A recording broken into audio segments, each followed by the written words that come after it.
السلام علیکم ورحمۃ اللہ۔ حسن بھائی کیسے ہیں آپ؟ وعلیکم السلام جی، اللہ کا شکر، امید ہے آپ سب خیر عافیت سے ہوں گے۔ بہت شکریہ حسن بھائی ہمیں جوائن کرنے کے لیے، جزاک اللہ خیرہ۔ حسن بھائی، جیسا کہ آپ کو معلوم ہے کہ پاکستان کے مشہور اسکالر اور ہمارے استاذ محترم انجینئر محمد علی مرزا صاحب پر ابھی حال ہی میں توہین رسالت کی دفعہ 295C کے تحت مقدمہ درج کیا گیا ہے، اور علماء کرام کا کہنا یہ ہے کہ ایک تو انجینئر صاحب کی پوری تاریخ رہی ہے کہ وہ صحابہ کرام کے حوالے سے، نبی الاسلام کے حوالے سے اور بالخصوص ہمارے بزرگوں کے حوالے سے توہین آمیز الفاظ استعمال کرتے ہیں۔ اور ابھی حال ہی میں انجینئر صاحب کا ایک ویڈیو بہت زیادہ وائرل ہوا، جہاں پر وہ قیاس کرتے ہوئے یہ بتا رہے تھے کہ جو مسیحی ہیں وہ نبی علیہ السلام کو جھوٹا نبی مانتے ہیں، جس کے لیے انہوں نے دجال کا لفظ استعمال کیا،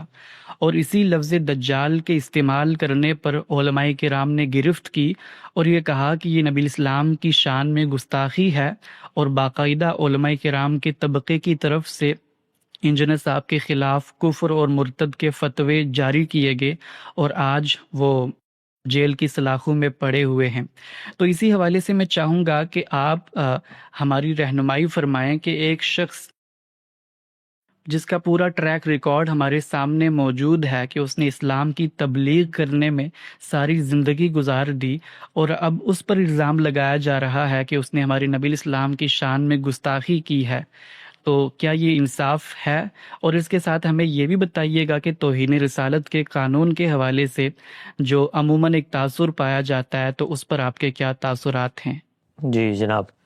پاکستان کے اندر اس وقت جو توہین رسالت کے نام سے ایک انسانوں کو بنایا ہوا قانون رائج ہے، وہ قانون ہماری طالب علمانہ رائے میں سر تسر خلاف اسلام ہے۔ اسلام کا جب آپ مطالعہ کرتے ہیں تو آپ کے لیے یہ ناگزیر ہے کہ اللہ کی نسبت، اس کے پیغمبر کی نسبت اگر کسی قانون کی طرف کی جائے تو اس کا ثبوت ہو۔ جس قانون کو ہمارے ہاں جگہ دی گئی ہے وہ ہمارے دین میں سرے سے موجود ہی نہیں ہے۔ یہ قانون خلاف اسلام ہے، خلاف شریعت ہے، خلاف اخلاق ہے، اور اس کے ساتھ ساتھ جو مسلمانوں کی علمی روایت وجود پذیر ہوئی ہے، جس کے اندر جل قدر فقہا نے رسالت مآب صلی اللہ علیہ وسلم کے علم سے، آپ کے استدلال سے، آپ کے طرز عمل سے، آپ کے اسوہ سے، آپ کے تفہیم و تبیین سے، آپ کی دین کی شرح و وضاحت سے دین کے فنون اور علوم کو مرتب کیا ہے، جو فقہ کی صورت میں، علم کلام کی صورت میں اور باقی دیگر فنون کی صورت میں سامنے آتی ہیں، ان کے بھی مطابق نہیں ہے۔ ہماری امت کی علمی تاریخ اس قانون سے بالکل مختلف بات کہتی ہے، اور وہ جو قانون ہمارے یہاں اس وقت رائج ہے، جس شکل میں ہے، اس کو خلاف فقہ سمجھتی ہے۔ ہمارے عہد کے ایک بہت بڑے عالم مفتی تقی عثمانی صاحب نے اپنے طالب علموں کے ساتھ گفتگو کرتے ہوئے اسی حقیقت کا اظہار کیا کہ جو توہین رسالت کا قانون اس وقت ہمارے ہاں موجود ہے، رائج ہے، نافذ ہے، وہ اور فقہ کے اندر اس باب میں جو کچھ لکھا ہوا ہے اس میں مطابقت نہیں ہے۔ چنانچہ اس بارے میں تو ہمارا موقف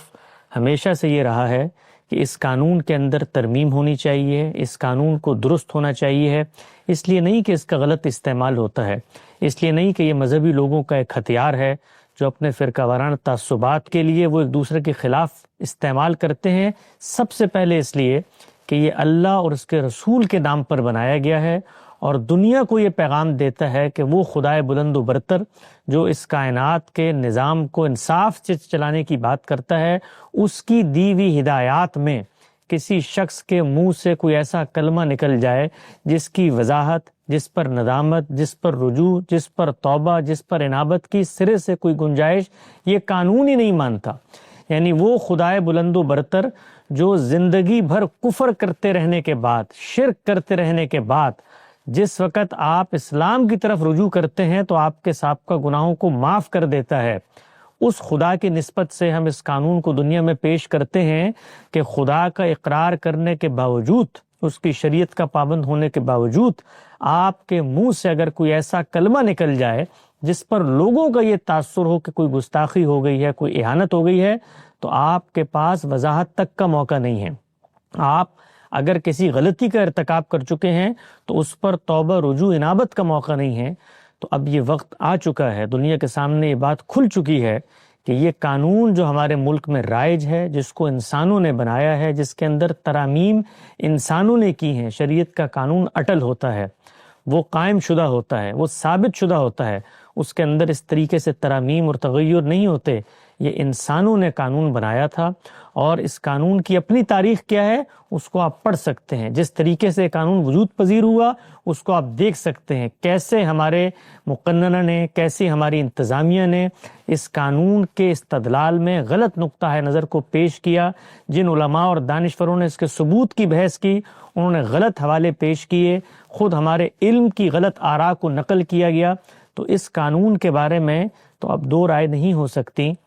کہ اس کا اسلام سے سرے سے کوئی تعلق نہیں ہے۔ چنانچہ اگر یہ قانون محل نظر ہے تو اس قانون کا جس پر اطلاق کیا جاتا ہے اس سب کو بھی اثرنو طور پر ہمیں دیکھنا پڑے گا۔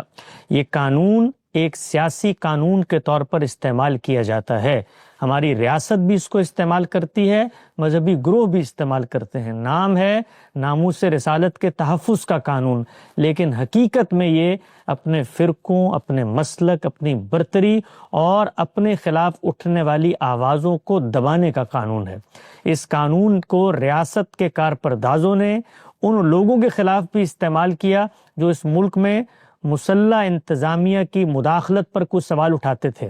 ان کو اٹھا کے جیلوں میں ڈال دیا جاتا ہے، اور ان پر اسی طریقے سے توہین رسالت اور توہین مذہب کے دعوے دائر کر کے عوام کو ان کے خلاف متوحش کیا جاتا ہے۔ اور پھر اس قانون کو ہماری مذہبی دینی قیادت نے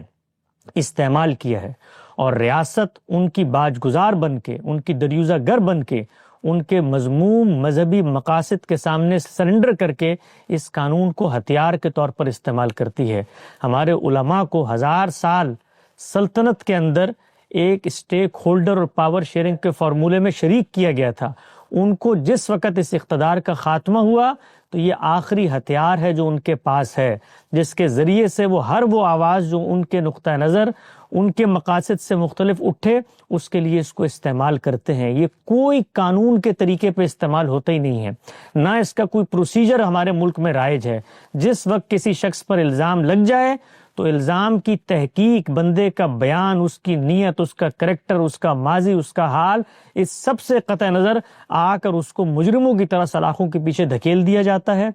وہاں پر وہ برس ہا برس پڑا رہتا ہے، اور پھر اس کے بعد کوئی عاشق رسول اٹھ کے اس کی گردن اتار کے دنیا کو یہ پیغام دیتا ہے کہ اس نے بہت بڑا کارنامہ سر انجام دیا ہے۔ پھر ہمارے یہی علماء اس کی نماز جنازہ پڑھتے ہیں، اس کے مزار بناتے ہیں، اور دنیا کو یہ پیغام دیتے ہیں کہ کسی علمی معاملے میں اگر تم نے ہم سے اختلاف کیا تو ہم تمہاری گفتگوؤں میں سے چند جملوں کو اٹھائیں گے، اس کے بارے میں یہ کہیں گے کہ اس سے ہمارے احساسات مجروح ہوتے ہیں، اور پھر اپنے احساسات کو پیغمبر کی اہانت اور توہین کا نام دے کر لوگوں کو دنیا سے مٹانے کی کوشش کریں گے۔ یہ سری پرسیکیوشن ہے، یہ فتنہ ہے۔ اگر اس فتنے سے ہم نے اپنے آپ کو باز نہ رکھا کہ ہم لوگوں سے اختلاف رائے کو اس طریقے سے ان کا خاتمہ کر کے ثابت کرنا چاہتے ہیں، تو اس سے زمین میں فساد کے علاوہ کچھ نہیں پھیلے گا۔ اس فساد کو خود ہمارے ان علماء نے بھگتا ہے جو آج توہین رسالت اور تحفظ ناموس کے نام پر سڑکوں پر نکلے ہوئے ہیں، اور گلے پھاڑ پھاڑ کر لوگوں کو وہ ضعیف روایتیں سناتے ہیں کہ من سب نبی فاقتلوہ، اور گستاخ رسول کی ایک ہی سزا، سر تن سے جدا ان کے اپنے اکابرین کو، ان کے بزرگوں کو ان الزامات کا سامنا رہا ہے۔ شاہ اسماعیل شہید سے لے کر خلیل احمد سہارنپوری تک، اور مولانا اشرف علی تھانوی سے لے کر ہمارے حاضر آج کے دور کے دیوبندی علماء تک، سب کو انہی توہین آمیز جرائم کے ارتکاب میں وقت گزارنا پڑا ہے۔ لیکن بتدریج وہ طبقہ کہ جو خود اس پرسیکیوشن کا شکار تھا، بالآخر اس جگہ پر اتر آیا کہ اب وہ اسی ہتھیار کو جو اس کے خلاف استعمال ہوا اپنے مخالفین کے خلاف استعمال کر رہا ہے۔ تو انجینئر محمد علی مرزا صاحب نے جو کچھ کہا ہے، آپ کو اس سے اختلاف کا حق ہے، مجھے اس سے اختلاف کا حق ہے۔ آپ زبان و بیان کے پہلو سے کہیں، اخلاق و ادب کے پہلو سے کہیں، آپ حقیقت کے پہلو سے کہیں، جس پہلو سے چاہیں آپ ان پر تنقید کریں۔ روئے زمین پر معصوم عن الخطا کوئی شخص نہیں ہے، لیکن آپ کسی کے کلمے کو اس کا بیان اس کی وضاحت لیے بغیر توہین قرار دے دیں، اس کو میں ماننے کو تیار نہیں ہوں۔ کوئی شخص روئے زمین پر یہ حق نہیں رکھتا کہ وہ آ کر مجھ سے میرے کفر، شرک، ایمان اور رسالت مآب صلی اللہ علیہ وسلم سے محبت کے اسکیل کو ناپ کر میرے اوپر فتویٰ صادر کرے، مجھے سرٹیفکیٹ دے کہ میں عاشق رسول ہوں یا میں گستاخ رسول ہوں۔ میں بتاؤں گا میرا مدعا کیا ہے، میری منشا کیا ہے، میری نیت کیا ہے، میرا بیان کیا ہے، اس کا پس منظر کیا ہے۔ کسی دوسرے شخص کو روئے زمین پر، یہاں تک کہ عدالت میں بیٹھے ہوئے کسی قاضی کو بھی یہ حق نہیں ہے کہ وہ مجھ سے میرا یہ حق چھین لے کہ میں اپنے مدعا کی خود وضاحت کروں۔ جب تک میں وضاحت نہیں کرتا، جب تک میں اس پر اپنا نقطہ نظر سامنے نہیں لاتا، اس وقت تک جو شخص کسی دوسرے کو توہین رسالت کا مجرم قرار دیتا ہے، در حقیقت وہ روئے زمین پر فساد پھیلا رہا ہے، وہ رسالت مآب صلی اللہ علیہ وسلم کا نام لے کر اپنے سیاسی مذموم مقاصد کو حاصل کرنا چاہتا ہے۔ تو میں واشگاف الفاظ میں، دو ٹوک الفاظ میں یہ بات کہوں گا کہ کسی شخص پر جس پر توہین کا الزام لگایا جاتا ہے، انجینئر صاحب ایک آدمی ہیں، اس سے پہلے سینکڑوں لوگ انہی کال کوٹریوں اور سلاخوں کے پیچھے سسکتی آنکھوں کے ساتھ زندگی کی بھیک مانگتے مانگتے دنیا سے رخصت ہو گئے، کسی کے کان پہ جوں نہیں رینگی۔ ہم اس وقت بھی یہی بات کہتے تھے۔ خود ان علماء کو جب ان کی زبان سے کسی کلمے کا صدور ہو جاتا ہے اور دوسرا مسلک اور فرقے والا کہتا ہے کہ آپ نے توہین کی ہے، تو ہم اس وقت بھی یہ کہتے تھے کہ جو حق اپنے لیے مانتے ہو وضاحت کا، وہ دوسروں کے لیے بھی مانو۔ تو یہ قانون ایک سیاسی قانون ہے جس کو استعمال کیا جاتا ہے اپنے مخالفین کی زبان بندی کے لیے، اور اس میں علماء اور ریاست دونوں شریک ہیں، دونوں اس جرم میں برابر کے شریک ہیں جو اس قانون کو اپنے مقاصد کے لیے استعمال کرتے ہیں۔ یہ سری ظلم ہے کہ آپ کسی شخص کے ایک جملے کو اٹھائیں اور اس کی وضاحت لیے بغیر اس پر وہ مقدمہ درج کر جائیں جو توہین رسالت کا مقدمہ ہے۔ پہلے ان کو بلانا چاہیے تھا، ان سے گفتگو ہونی چاہیے تھی، ان سے پوچھنا چاہیے تھا کہ آپ نے بعض ایسے کلمات کہے ہیں جو محتمل الوجوہ ہیں، جس کے مختلف معنی نکلتے ہیں، اپنے مدعا کی وضاحت کیجیے۔ آپ بتائیے، کوئی علماء کا وفد ان کے پاس جاتا، کوئی پولیس نے بھی اگر جانا تھا تو ان کے لوگ ان کے پاس جاتے اور ان کو کہتے کہ آپ اپنے پلیٹ فارم پر یہ شکایت ہمیں موصول ہوئی ہے، اس کی آپ وضاحت کریں۔ وہ وضاحت کرتے۔ اس وضاحت میں اگر تو یہ ہوتی کہ نہیں، میں توہین کی نیت سے یہ کام کر رہا ہوں اور میں اس پہ اصرار کرتا ہوں اور میں اس زمین پر فساد پھیلانے کے لیے آیا ہوں، پھر آپ ان کو گرفتار کرنے کا حق رکھتے تھے۔ اور گرفتار کرنے کے بعد خود قرآن نے سزا بیان کر دی ہے کہ جو فساد فی الارض کے مجرمین ہوں گے ان کے ساتھ کیا معاملہ کیا جائے گا۔ اس سزا کے اندر خود قرآن نے تدریج رکھ دی ہے کہ ان کے ہاں توبہ، رجوع، انابت پیدا ہوگی تو کس طریقے سے سزا میں تخفیف ہوگی۔ تو یہ جو کچھ ہمارے ملک میں رائج ہے، یہ جنگل کا قانون ہے، جنگل کا قانون۔ اور جنگل کے قانون میں بھی کچھ شرافت ہوتی ہے، کچھ اخلاقیات ہوتی ہے۔ ہمارا ملک اس سے بھی اوپر اٹھ چکا ہے، اور ہمارے علماء کو بھی اندازہ نہیں ہے کہ ایک نوجوان جو جدید پڑھا لکھا ہے، انجینئر محمد علی مرزا صاحب سے علم، اخلاق، تدابیر، پریزنٹیشن، منہاج، ہر سطح پر ہمارا اختلاف آن ریکارڈ موجود ہے۔ میں ان سے ذاتی طور پر بھی اس اختلاف کو پہنچاتا رہتا ہوں، اور جب کبھی مجھے موقع ملتا ہے، ہمارا یہ طرز اور طریقہ نہیں ہے کہ لوگوں کے نام لے کے ان کے پیچھے پڑ جائیں، لیکن ایک شخص جو جدید پڑھا لکھا تھا، وہ دین کی طرف آیا، وہ دین کی تبلیغ، دعوت، ارشاد اور ہدایت کا منبع بن کر نوجوانوں میں اللہ کے ساتھ تعلق پیدا کرنا چاہتا ہے۔ اس کے ہاں اگر کوئی غلطی ہے تدبیر کی، پریزنٹیشن کی، اخلاق کی، علم کی، تو اس کا یہ طریقہ ہے کہ ہم اس کو نشان عبرت بنا کر جو لوگ اس کو سنتے ہیں ان کو یہ پیغام دیں کہ آج کے بعد اگر تم نے ہم سے مختلف بات سنی اور سمجھی تو اس طرح کال کوٹریوں کے پیچھے پھینک دیں گے۔ یہ لوگوں کو ملحد بنانے کی ترغیب ہے، یہ اپنے مذہب کا مذاق بنانے کی دعوت ہے کہ یہ ہمارا اسلام ہے کہ جس کے اندر اگر کوئی صاحب علم اٹھ کے اختلاف کرتا ہے تو ہم ان جدید پڑھے لکھے نوجوانوں کو جو علماء کی مجالس میں بیٹھنے سے گریزاں ہیں،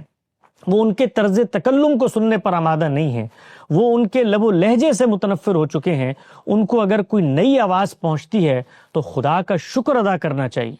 ہمارے علماء کو ایسے لوگوں کو سروں پر بٹھانا چاہیے کہ اللہ کا فضل ہے، کرم ہے، احسان ہے، انعام ہے کہ جو تفقہ فی الدین کی ذمہ داری ہمارے کندھوں پر تھی، تم لوگ میدان میں اترے ہو اور اپنی زندگیاں گھلا رہے ہو اور لوگوں کو دین کی طرف لے کر آ رہے ہو۔ ہم ہمدردی سے، محبت سے اور ایک متاع درد و سوز سے ان کو یہ بتائیں کہ ان چیزوں میں خامیاں ہیں،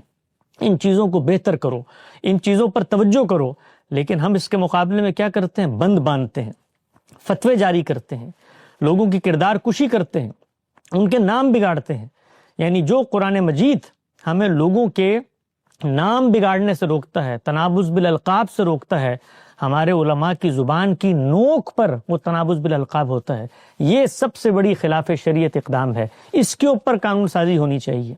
اس کے اوپر پکڑ دھکڑ ہونی چاہیے کہ آپ لوگوں کی نیت محرکات، ان کے کریکٹر اور ان کے کردار پر جب آپ سوال اٹھاتے ہیں تو یہ حق تلفی کرتے ہیں۔ یہ ہت کے عزت ہے، یہ اسی محمد رسول اللہ صلی اللہ علیہ وسلم کے ماننے والے امتیوں کی ناموس کے تحفظ کے لیے قانون بننا چاہیے، جن کو محمد رسول اللہ کی تحفظ کے نام پر آپ اس طریقے سے ذلیل و رسوا کرتے ہیں۔ تو میں صرف یہ بات عرض کروں گا کہ جو کچھ ہو رہا ہے یہ سری ظلم ہے، ظلم ہے، ظلم ہے، اور قیامت کے دن ہماری ریاست اس کے کارپرداز، ہماری مقننہ اس کے کارپرداز، اور ہمارے علماء اور ان کے کارپردازوں کو اس کا خدا کی عدالت میں جواب دینا پڑے گا، اور یہ ثابت کرنا پڑے گا کہ لوگوں کے دلوں میں جھانک کر ان کی نیت محرکات کو تلاش کر کے جو دنیا کو آپ بتاتے ہیں، کیا اس کے بارے میں کوئی دلیل قطعی آپ کے پاس ہے؟ ہم تو اس پیغمبر کے ماننے والے ہیں جس پیغمبر نے اپنے صحابی کو کہا تھا کہ کیا تم نے اس کا دل چیر کے دیکھ لیا؟ تو ہم لوگوں کے اوپر اس طرح کے الزامات لگاتے ہیں۔ ہمیں خدا کا خوف کھانا چاہیے ہے، خدا سے ڈرنا چاہیے ہے کہ ہم لوگوں کی عزت اور ناموس کو مذہب کے نام پر اس طرح سے پامال کرتے ہیں۔ اس سے نہ مذہب کی خدمت ہوتی ہے، نہ دین کی خدمت ہوتی ہے، نہ وہ ہزاروں لاکھوں لوگ جو کسی لیڈر رہنما کو سنتے ہیں ان کی خدمت ہوتی ہے۔ اور میں اس سے آگے بڑھ کے آپ سے عرض کرتا ہوں کہ لیڈرشپ کے ساتھ، کسی بھی طبقے کے بڑے رہبر مقتدی رہنما کے ساتھ معاملہ کرنے کا طریقہ کیا ہوتا ہے، اور اس کے کتنے خطرناک نتائج نکلتے ہیں جب آپ اس کو مس ہینڈل کرتے ہیں۔ اور جب کسی لیڈر کی یا مقتدی کی انا پر چوٹ آتی ہے تو وہ کیسے نسلوں کی بربادی کا سبب بنتی ہے۔ ہمارے علماء کو یہ سوچنا چاہیے ہے کہ اگر اس دور میں، جس دور میں آواز پہنچانے کے اتنے ذرائع پیدا ہو چکے ہیں، اس دور میں ہم لوگوں کی آوازوں کو مٹانے کی کوشش کریں گے تو اس کا ایک رد عمل نکلے گا، اور وہ رد عمل اس ملک میں مذہبی تشخص کے مستقبل کے لیے خطرناک ثابت ہو سکتا ہے۔ ان تمام چیزوں کو ہمیں سوچنا پڑے گا، اور یہ جو کچھ بلیک میلنگ ہوتی ہے مذہبی طبقات کی جانب سے، جس کے ذریعے سے لوگوں کو سلاخوں کے پیچھے دھکیلا جاتا ہے، یہ سر تسر ظلم ہے۔ اس کے بارے میں کوئی دوسرا کلمہ کہا ہی نہیں جا سکتا۔ انجینئر صاحب کی زبان میں آپ کو اعتراض ہے، اخلاق میں اعتراض ہے، منہاج میں اعتراض ہے، آپ پوری زندگی ان کے اوپر تردید کی کتابیں لکھیں۔ آپ ان کو اگر فتنہ کہنا چاہتے ہیں، ان کی کسی بات کو کفر کہنا چاہتے ہیں، ان کے کسی فعل کو شرک کہنا چاہتے ہیں، آپ کو حق ہے۔ میں آپ کے حق کے اختلاف کے لیے ہر سطح پر کھڑا ہوں گا۔ ہم خود اس سب کے باوصف کہ وہ بہت سارے معاملات میں ہم سے اتفاق کرتے ہیں، ہمارا نام لیتے ہیں اور دنیا کو بتاتے ہیں کہ ان کو بھی سنا کرو۔ جہاں پر اختلاف ہوتا ہے وہاں پر شائستگی کے ساتھ، محبت کے ساتھ اپنے اختلاف کو پیش کر دیتے ہیں، لیکن اس کے نتیجے میں آپ اس طریقے سے لوگوں کو پرسیکیوٹ کریں، اور وہ قوانین جن کے بارے میں حاشیے خیال میں یہ سوچ پیدا نہیں ہو سکتی کہ کسی عالم کے بارے میں آپ یہ بات کریں کہ اس نے گستاخی کی ہوگی، یعنی وہ عالم جو پیغمبر اور قال اللہ اور قال رسول کی بات کرنے کے لیے ممبر پہ بیٹھا ہے، اس کے بارے میں یہ متصور بھی کیا جا سکتا ہے کہ وہ نعوذ باللہ رسول اللہ کا گستاخ ہے۔ میں نے گزشتہ دنوں بھی اس پر گفتگو کی تھی کہ کسی شخص کا کردار، اس کا ماضی، اس کا کام یہ بتاتا ہے کہ وہ معاشرے میں کیا کرنے کے لیے کھڑا ہوا ہے۔ اگر آپ چارلی ہیبڈو کے کسی ایڈیٹر کے بارے میں یہ کہیں کہ وہ گستاخی کی نیت سے کارٹون بناتا ہے تو مجھے آپ کو سنتے ہوئے کوئی اعتراض نہیں ہوگا، لیکن کوئی صاحب علم، وہ خلیل احمد سہارنپوری ہو، وہ حسین احمد مدنی ہو، وہ اشرف علی تھانوی ہو، ان کے بارے میں آپ اٹھ کر یہ کہیں کہ یہ گستاخ رسالت کرتے ہیں، ان لوگوں کے بارے میں جنہوں نے پوری زندگی اللہ کے رسول کی ناموس کے تحفظ کے لیے گزار دی، تو میں آخر میں وہی بات کہوں گا جو دیوبند کے شیخ الہند مفتی مولانا محمود حسن صاحب نے اپنے شاگرد مناظر حسن گیلانی کو کہی تھی، اور انہوں نے یہ بات اپنی کتاب احاطہ دارالعلوم دیوبند میں بیتے چند ایام میں لکھی ہے کہ ہم نے اپنے استاد سے یہ لکھ کر پوچھا کہ کیا وجہ ہے کہ اس دھرتی کے اندر جس وقت ہماری ملت میں کسی شخص کو یہ پیغام پہنچتا ہے کہ پیغمبر کی اہانت ہو گئی ہے اور وہ اس کے لیے جان مال اور تن من دھن لٹانے کے لیے آمادہ ہو جاتا ہے، لیکن اس پیغمبر کی ہدایات پر عمل کرنے پہ کبھی آمادہ نہیں ہوتا، کبھی فجر کی جماعت میں نہیں جاتا، کبھی اس کے سنن، اس کے اخلاق کو نہیں اپناتا، تو اس کی کیا وجہ ہے؟ تو نفسیات انسانی کے اس طبیب حاذق نے جو لافانی جواب دیا تھا، میں آج اسی جواب کو دہراتا ہوں۔ انہوں نے فرمایا تھا کہ یہ در حقیقت پیغمبر کی اہانت میں اپنی اہانت ہوتی ہے، یہ اپنی انا پہ چوٹ پڑتی ہے، اس انا کی چوٹ کو لے کر آدمی ایک تحفظ کا خول پیدا کرتا ہے اور اس پر پیغمبر کا نام چسپا کر دیتا ہے، گویا جنگ تمہاری تھی اور انجینئر صاحب کی تھی، تم بیچ میں رسول اللہ صلی اللہ علیہ وسلم کو لے آئے ہو، اس سے بڑا جرم کوئی نہیں ہو سکتا۔ تو میں آخر میں یہ عرض کروں گا کہ جو لوگ شعور کی آواز رکھتے ہیں، اپنے دل و دماغ پر دستک دے کر پوچھیں کہ ہر وہ عالم جس سے وہ محبت کرتے ہیں اس کی تاریخ اٹھا لیں۔ اس بر صغیر میں دیوبندیوں کو بریلویوں نے گستاخ کیا، بریلویوں کو دیوبندیوں نے گستاخ قرار دیا، شیعوں کو دیوبندیوں نے گستاخ قرار دیا، ایک دوسرے کو کافر کہتے ہیں، ایک دوسرے کو مشرک کہتے ہیں، فاسق کہتے ہیں، فاجر کہتے ہیں، ہر کوئی یہی مینار لے کر کھڑا ہوا ہے کہ ہم ناجی فرقہ ہیں، باقی سب جہنم میں جائیں گے۔ ان لوگوں سے اس پس منظر میں لوگ دین کی تعلیم حاصل کریں گے؟ وہ دین جو اخلاق، وہ دین جو صبر، جو تحمل سکھانے آیا ہے، ان علماء سے لوگ جا کر اس دین کی مثالی تربیت حاصل کریں گے۔ انجینئر صاحب سے میں خود ملا، ذاتی طور پہ ملا، اس نیت سے ملا کہ ایک آدمی اگر ایک نیا کام کرنے آیا ہے تو اس تک اچھی باتیں پہنچائی جائیں، خود ان کو بتایا جائے کہ یہ خامیاں، یہ اسکام، یہ کمیاں، یہ کوتاہیاں ہیں۔ یہ سلسلہ آج بھی جاری ہے۔ کیا کبھی کسی عالم نے اس درد دل کے ساتھ، ہزاروں میں نے ویڈیوز دیکھی ہیں دنیا بھر میں، جو اس شخص پہ تان تاریز، اس کا نام بگاڑنا، اس کو برا، آج تک بتاتے ہیں اس کو کہ دیکھو تم یہ غلط کر رہے ہو، کسی ایک شخص نے آج تک کبھی ڈیروگریٹ کو ویڈیو بنا کر ان کو بتایا کہ دیکھو بھائی یہ علم کے اختلاف ہیں، اس میں یہ ڈیروگریٹری ٹرمز یوز مت کرو، یہ باب شاب مت کہا کرو، یہ اس طریقے سے چیزوں کو مت۔ کسی نے محبت سے جا کر ان کے پاس بیٹھ کر گلے لگا کر ان کو یہ بات سمجھائی ہو؟ کیا ایسا ہوا ہے کہ ہمارے علماء کرام کو یہ نہیں سوچنا چاہیے کہ یہ نئے لوگ جو پڑھے لکھے دین کی طرف آتے ہیں، آپ کے رویے ان کو وہاں پہنچا دیتے ہیں جس میں جو ان کی غلطی ہوتی ہے وہ اس پہ ثابت قدم ہو جاتے ہیں۔ غلطیاں ہیں، خود اس وقت ہر انسان کو، ایک بندہ مومن کے لیے اللہ نے یہ طے کیا ہوا ہے کہ جب بھی کوئی آزمائش آتی ہے خود اپنے اوپر بھی نگاہ ڈالو۔ تو انجینئر صاحب جب باہر نکلیں گے اور انشاءاللہ سرخرو ہو کے نکلیں گے، اللہ ان کو اس طرح کے قبیح الزامات سے بری کرے گا، تو وہ خود بھی اس پر انشاءاللہ غور کریں گے کہ جس معاشرے میں وہ بیٹھے ہوئے ہیں، جن طبقات میں وہ گفتگو کر رہے ہیں،